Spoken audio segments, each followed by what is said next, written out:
Samajwadi party से विधायक अमिताभ वाजपेयी जी हमारे साथ मौजूद हैं बातचीत के लिए। सर, आज मायावती ने एक बैठक बुलाई है पिछड़ों की। आप लोग भी पीडीए की बात कर रहे हैं, भाजपा भी बात कर रही है, मायावती ने भी एक बैठक पिछड़ों की बुलाई है 2027 के चुनाव की तैयारी करने के लिए। ये जो बैठकें हो रही हैं, पिछड़ा किसके साथ जाएगा, सभी लोग दांव लगा रहे हैं, आप क्या मानते हैं? क्या बुआ जी उठ गई सो करके? बुआ जी 6-6 महीने के लिए सोती हैं। जो कुंभकर्णी नींद हम लोगों ने सुनी थी, वो कुंभकर्णी नींद शायद बुआ जी को आती है। वो 6-6 महीने के लिए सो जाती हैं। शायद उठने का टाइम हो गया होगा, उठी होंगी तो उनके जो आका बैठे हैं भारतीय जनता पार्टी में, उन्होंने बताया होगा कुछ पिछड़ों के लिए कुछ कर डालो, तो उन्होंने बैठक बुला ली होगी। आज बैठक बुलाई है, कल फिर सो जाएंगी और उनको फिर इन बातों से कोई वास्ता नहीं रह जाएगा। लिखा हुआ एक बयान वो पढ़ के जारी कर देंगी, उसके बाद सारी बात समाप्त हो जाएगी। आज समाज का कोई वर्ग हो, समाज दो हिस्सों में बटा है। एक जो घृणा की राजनीति, जो नफरत की राजनीति से संतुष्ट महसूस कर रहा है, जो दूसरे के दुख में सुखी होकर के खुश हो रहा है, और एक वो लोग हैं जो दूसरे के दुख को कम करना चाहते हैं। लोग जो परेशान है बेरोजगारी से, जो परेशान है महंगाई से, जिनको लगता है कि अमेरिका ने हमारे लोगों को हथकड़ी में बांध के भेजा तो गलत किया, जिनको लगता है कि डॉलर का रेट ज़्यादा है, जिनको लगता है कि अच्छी स्वास्थ्य की व्यवस्थाएँ होनी चाहिए, जिनको लगता है कानून व्यवस्था अच्छी होनी चाहिए, ये सारे लोग भारतीय जनता पार्टी के खिलाफ हैं।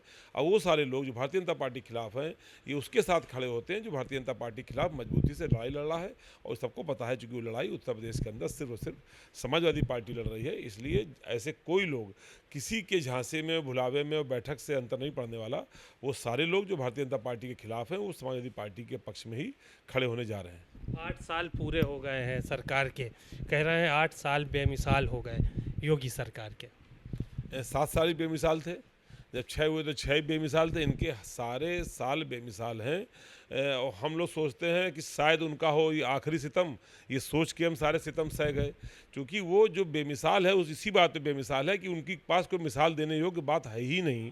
अगर हम आपसे ही पूछें, आप पत्रकार साथी में आपका इंटरव्यू लें और आपसे पूछें आप बताइए लखनऊ में क्या ऐसा काम हुआ जो बेमिसाल था, या उत्तर प्रदेश के अंदर ऐसा कौन सा काम हुआ जो बेमिसाल, तो आप नहीं बता पाएंगे। इनका कार्य इसीलिए बेमिसाल है क्योंकि 8 साल पूरे होने के बाद भी एक भी उल्लेखनीय कार्य जिससे लोगों को जनजीवन बदला हो, जिससे लोगों की आमदनी बढ़ी हो, जिससे लोगों में खुशियाँ आई हों, जिससे उत्तर प्रदेश का इंफ्रास्ट्रक्चर बेहतर हुआ हो, उत्तर प्रदेश में निवेश बढ़ा हो, ऐसा कोई बेमिसाल काम नहीं हुआ है। उत्तर प्रदेश में हुआ है तो सिर्फ अपराध हुआ है। अभी आपने बुलडोजर चला है, आपने देखा होगा एक बेटी की तस्वीर जो अपनी किताबें लेकर के भाग रही थी। आपने ये जो अभी मोहल्ले के मोहल्ले उजाड़े गए, जिसपे सुप्रीम कोर्ट तक ने कड़ा रवैया अपनाया, वो आपने देखा होगा। मानवाधिकार की सबसे खराब हत्याएं, सबसे ज़्यादा कस्टोडियल डेथ उत्तर प्रदेश में देखी होगी। सबसे ज़्यादा हत्याएं, लूट, बेटियों के साथ बलात्कार की घटनाएं आपने उत्तर प्रदेश में देखी होगी। तो उत्तर प्रदेश बेमिसाल हुआ है खराब कानून व्यवस्था के मामले में। उत्तर प्रदेश बेमिसाल हुआ है भ्रष्टाचार के मामले में। अभी उन्होंने खुद ही अपने एक IAS अधिकारी को अभी उसकी जाँच बैठाई है, जाने कौन कौन उस जाँच की जद में आएगा। तो उत्तर प्रदेश अगर विकास की बात करी जाए तो आज भी वहीं खड़ा है जहां 8 साल पहले खड़ा था, जहां पे समाजवादियों ने लाके उत्तर प्रदेश को खड़ा किया था, वहीं खड़ा है। अभी समाजवादियों की भी योजनाएं पूरी करने का साहस ये नहीं जुटा पाए हैं, और अपनी तो कोई योजना उनके पास है ही नहीं। वो अब मस्जिदों में तिरपाल डालेंगे, वो त्योहारों की टाइमिंग तय करेंगे, वो लोगों को लड़वाने का इंतजाम करेंगे, वो इतिहास के पन्ने खोदने का काम करेंगे, लेकिन विकास काम बताने के नाम पर उनके पास उनके सारे पन्ने खाली हैं।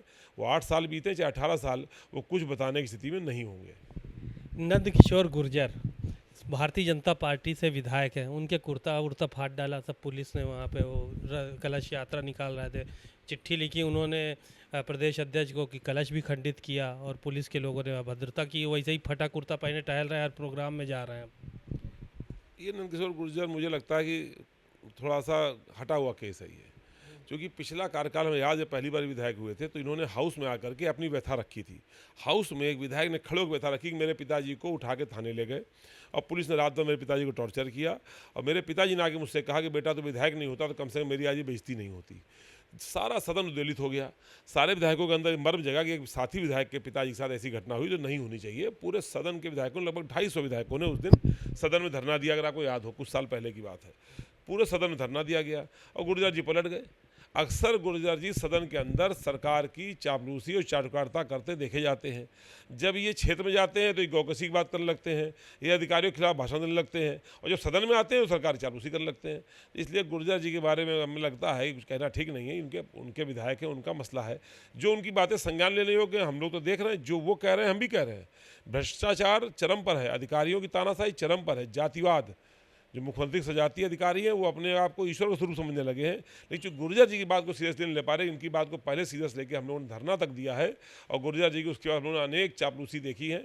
इसलिए गुर्जर जी से हमें सिर्फ एक सहानुभूति है कि ईश्वर उनको सद्बुद्धि दे और जल्दी वो सही रास्ते पे आवें।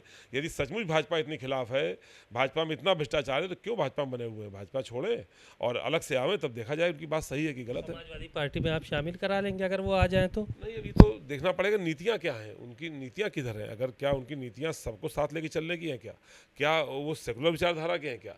ये तो इसी आधार पर शामिल हो पाएंगे। लेकिन कम से कम जिस पार्टी में उनको इतनी घुटन हो रही है, जिस पार्टी में उनका इतना अपमान हो रहा है, जिस पार्टी में उनके पिताजी का सम्मान सुरक्षित नहीं, जिस पार्टी में उनका सम्मान सुरक्षित नहीं, उनका कुर्ता सुरक्षित नहीं, जिसमें राम कथा का कलश सुरक्षित नहीं, उस पार्टी में कर क्या रहे हैं?